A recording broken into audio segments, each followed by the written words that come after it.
Hello everyone, I am VC from VC's Academy. In today's class, we will discuss about the concept Animal Kingdom. So what we will learn in this concept? What are the concepts covered in today's session? Before going into the class, if you are visiting my channel for the first time, please subscribe and press the bell icon and you will get all my videos as notifications. Please go through all the videos which are helpful as revision videos. So let's go into the concept without any delay. Introduction to Animal Kingdom, features and basis of classification, levels of organization and symmetry. Introduction. There are over 1 million species of animals that have been described till now or till date. So you can see that there are over 1 million species of animals that have been described till date by various scientists. These vast species have diverse structural forms. As there are millions of species and there are vast number of species, each organism have special structural forms. Therefore, the need for classification of animals has become very important. In order to understand the millions of species and to categorize them according to their structural forms, we need a method called classification that can make our work very easy to understand animal better. Coming to animal features and classification. So what is the basis for classification? Classification helps in easy understanding and identification and also in assigning a systematic position to newly described species. So what classification makes or helps? The classification helps us to identify organisms easily and also to assign a systematic position to newly described species or newly found species. In spite of differences in structure and function or form of different animals, there are fundamental features common to various individuals in relation to the arrangement of cells, body symmetry, nature of coelom, patterns of digestive system, circulatory or reproductive system. So what we have to note here, in spite of differences in structure and form of different animals, there may be differences in their structure and the form, but there are some fundamental features which are very common to various individuals in relation to arrangements. What are those arrangements? Arrangements like cells, body symmetry, nature of the coelom, pattern of digestive, circulatory or reproductive systems. All this helps in understanding the organism better.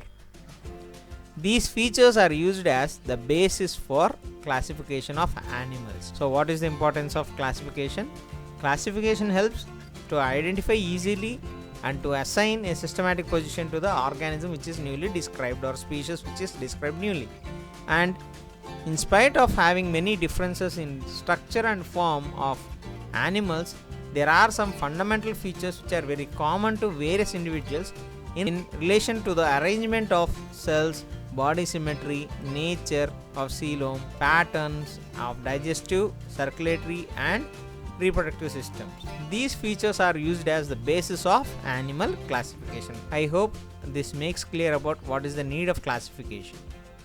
What are the levels of organization? All the members of Animalia are multicellular heterotrophic eukaryotes. So what is the very first thing to remember about Animalia is that all the members of Animalia are multicellular and these are heterotrophic eukaryotes. All of them do not exhibit the same pattern of organization of cells. So one more important thing is to remember is that all the organisms do not exhibit the same pattern of organization of cells. The cells in their body are of several types. The cells which are present in the body of an organism are made up of several types. These are organized into several functional units of progressively increasing complexity. So how these are arranged? These different cells which are present in the body which are having several functional units are arranged progressively in increasing complexity. The animal body show 4 basic level of structural organizations which are given below. So we can see the various levels of organizations which are found in the animal body, and these are categorized into 4 basic levels. The 4 basic levels I have given below. They are cellular level, tissue level, organ level, and organ system level. So what are the 4 levels of organizations we have? We have cellular level, tissue level, organ level, organ system level. So let's see one by one. Cellular level. What comes in cellular level? In this level, the body shows some division of labor among cells. So what to be remembered? In cellular level, the body of an organism show some division of labor and do various functions among the cells. They are remarkably independent and can change their form and function. So these are remarkably independent and can change their form and function. It is found in sponges. So example for cellular level we can find in sponges. They have various remarkable independent changes which we can find in them. They have cells which are having different various functions. In cellular level, the body consists of many cells which are arranged as loose cells aggregate, but the cells do not form tissues. One more thing which we have to remember in cellular level is that they are arranged loosely as an aggregates, as combined, but they are not able to form tissues. That is about cellular level. Once we will go through all this. In the cellular level, the body shows some division of labor among cells. They are remarkably independent and can change their form and function. It is found in sponges. Example for cellular level which I gave is sponges. And the body consists of many cells which are arranged as loose cell aggregates, but the cells do not form tissues. Coming to the other one, tissue level. In tissue level, example, we have ciliate rates. The arrangement of cells is more complex than cellular level. The cells performing the same function are arranged into tissues. Here what happens? Grouping of cells takes place and the cells which are performing the same function are arranged into tissues. Hence, the system is called as tissue level of organization. So what to be remembered? In this level or in tissue level, the arrangement of cells is more complex. The cells which are performing the same type of function are arranged into tissues or a group called tissues. Hence this system is called, or this level of organization is called tissue level of organization. Organ level. Take example Platyhelminthes and higher phyla. The tissues are grouped together to form organs. Each are specialized for a particular function, that is organ level organization is present. So what to be remembered in organ level? Take for example Platyhelminthes and higher phyla. Tissues are grouped together to form organs. So what tissues are grouped and formed? They form as organs and each are specialized for a particular function, that is organ level organization is present in higher phyla from Platyhelminthes. So that is to be remembered about organ level. Organ system level. In animals like annelids, arthropods, mollusks, echinoderms and chordates, organs have associated to form functional systems. So what we can see in animals like annelids, arthropods, mollusks, echinoderms and chordates, we can see that the organs have associated to form functional systems. Each system is concerned with a specific physiological function. So what the system does is they are specified to a physiological function like circulatory system, reproductive system, digestive system, skeletal system, etc. This system or this level is called as organ system level of organization. So what to be remembered? In organ system level, organs have associated to form functional systems and each system is concerned with a specific physiological function.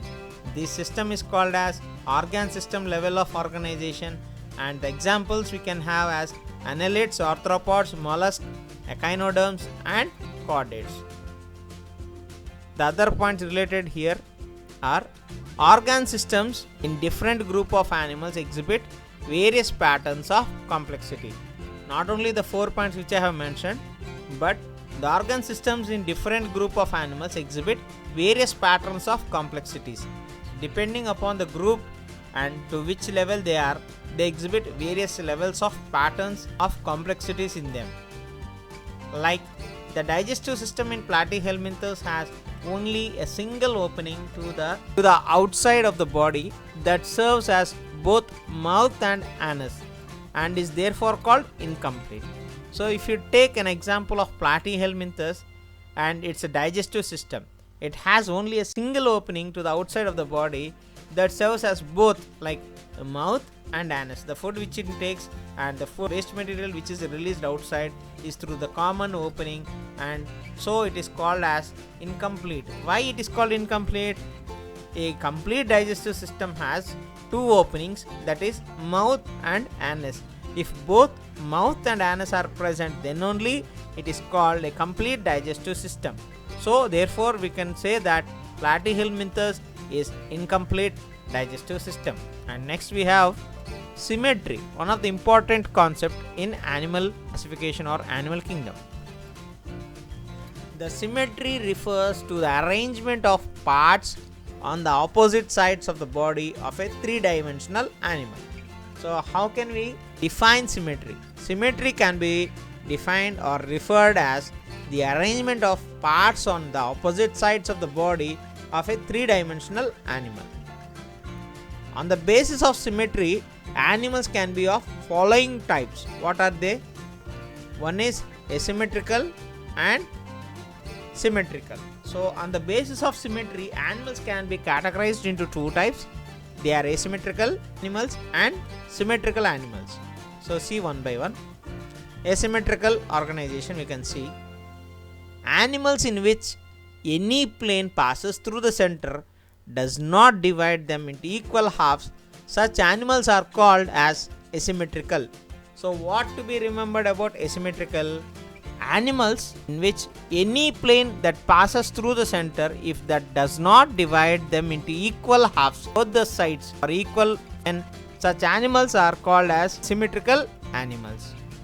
Example, sponges. So asymmetrical animals are the animals in which any plane that passes through the center does not divide them into equal halves. So example for asymmetrical is sponges.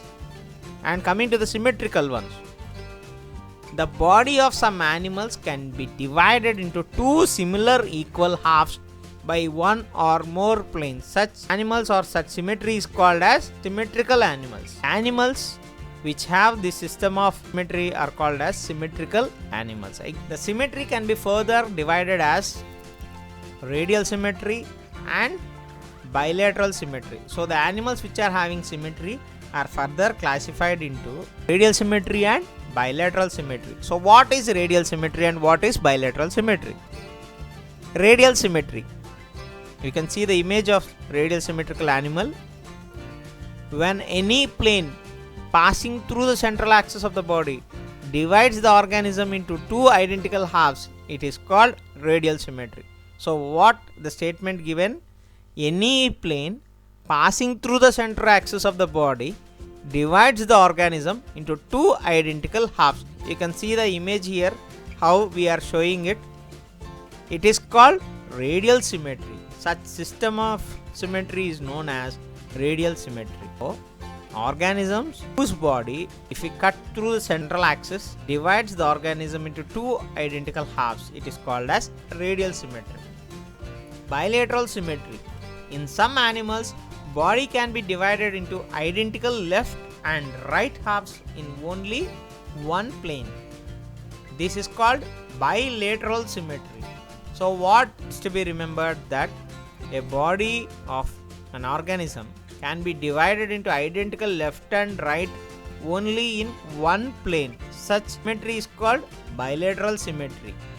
Example, annelids, arthropods, etc. That is about bilateral symmetry, radial symmetry, and the symmetries which we have and the classification and all. Hope you all are understanding my concept. If you have any doubt, comment us so that we will get back to you and we will clarify the doubts. And if you like our concept, please share with your friends and subscribe. Thank you.